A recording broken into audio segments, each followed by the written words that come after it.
দর্শক, ধানমন্ডির ৩২ নম্বরে আছেন আমাদের সহকর্মী আমিনুল ইসলাম। এই মুহূর্তের খবর জানবো তার কাছ থেকে। আমিনুল, আমরা জানি যে আপনি ধানমন্ডি ৩২ নম্বরে আছেন। এই মুহূর্তে সেখানকার চিত্র জানাবেন এবং উৎসুক জনতা আছে কিনা সব মিলিয়ে কি দেখতে পাচ্ছেন জানাবেন।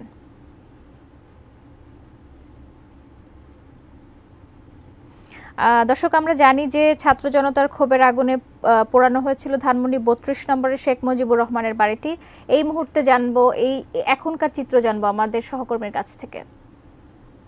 ধানমন্ডির ৩২-এ শেখ মুজিবুর রহমানের এই বাড়িতে যে ভাঙার কার্যক্রম শুরু হয়েছিল গতকালকে রাত থেকে, এখনও সেই ভাঙার কার্যক্রমটি চলছে। অর্থাৎ ৩২-এর যে ভবনগুলো রয়েছে সেটি পুরোপুরি নিশ্চিহ্ন না হওয়া পর্যন্ত এই কার্যক্রমটি চালাবেন বলে এখানে যারা এই কাজটি করছেন তারা বলছেন। যে আমরা জানি গতকালকে পতিত সরকারের প্রধানমন্ত্রী আওয়ামী লীগের প্রধান শেখ হাসিনা তিনি একটি লাইভে আসার কারণে ক্ষোভের সৃষ্টি হয় এবং তার এই কর্মসূচিকে ঘিরে বিভিন্ন অনলাইন অ্যাক্টিভিটিস এবং তারা এই কর্মসূচির নতুন এক কর্মসূচি ঘোষণা করেন। স্বাস্থ্যকর অল টাইম ফ্যামিলি কেক, সব সময় অল টাইম হেলদি লাইফ।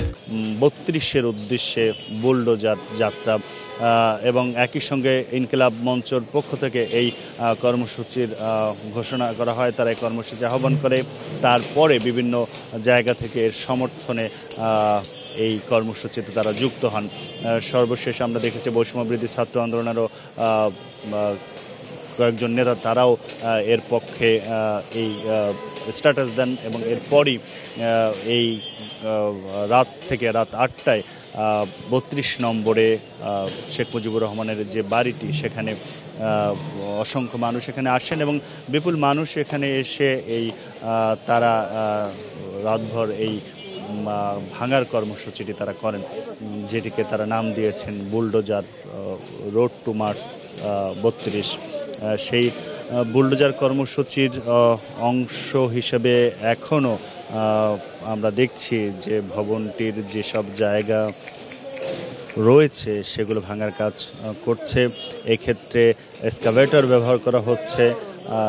প্রথমে বিক্ষুব্ধ জনতা তারা নিজ হাতে কার্যক্রমটি শুরু করে, তারপরে এখানে যন্ত্রপাতি আনা হয় এবং আমরা দেখেছি সকাল থেকে সকালের পর এই এক্সকাভেটরের কার্যক্রমটি চলে এবং এই এক্সকাভেটর দিয়ে এখনও উপরের যে অংশটি সেটি ভাঙা হচ্ছে। তিনতলা এই বাড়িটির ইতিমধ্যেই প্রথম এবং দ্বিতীয় তলা ভাঙার কাজটি অনেকটাই শেষ হয়েছে, সেটি স্তূপ আকার হয়েছে।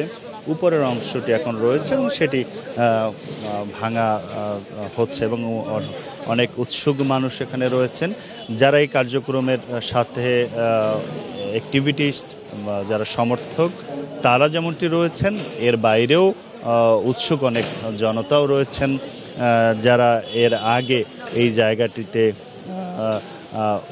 ভিতরে প্রবেশ করার সুযোগ পাননি বা যারা এখানে আসেননি তারাও জায়গাটিকে দেখার জন্য আসছেন এবং সেখানে সেই যারা পথ থেকে যাচ্ছেন, বিশেষ করে ধানমন্ডি এলাকা দিয়ে যারা যাচ্ছেন, এই সড়ক দিয়ে যাচ্ছেন, তারাও জায়গায় দাঁড়িয়ে দেখছেন আর যথারীতি এই ডিজিটাল সময়ের সাথে অনেকে একটি ছবিও তুলে নিয়ে যাচ্ছেন।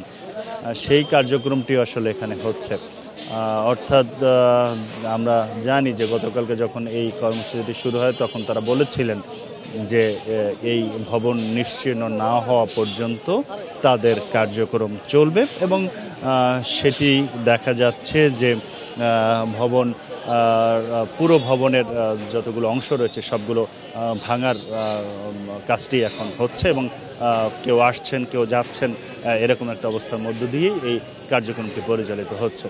তো এই ছিল আমার কাছে ধানমন্ডির ৩২ নম্বরে যে ভবন রয়েছে শেখ মুজিবুর রহমানের এই এখানে তার বাসভবন সহ তারপরে নানা এখানে জাদুঘর তৈরি হয়েছিল, সব যে ভবনগুলো যে কয়টি ছিল সবগুলোই এক এক করে ভেঙে ফেলা হচ্ছে।